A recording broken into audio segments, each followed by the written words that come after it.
Hello viewers, I am Arabinda Deb. Here is my another self-written poem, Mother Nature.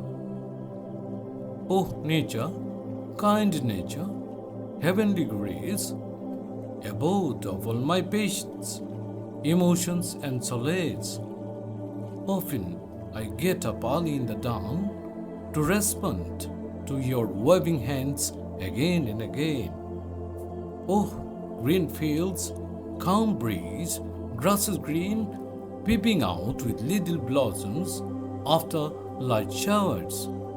Trees are in rows, laden with wild flowers of sweet odor and rainbow colors. Herons so beautiful, little yellow birds, roam here and there in search of their prey. Above my head, birds fly in triangle flocks to make the journey of the day.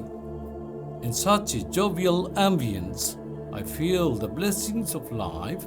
Oh, nature, your serenity still keeping me alive. Written by Arabinda Deb. Thanks to all.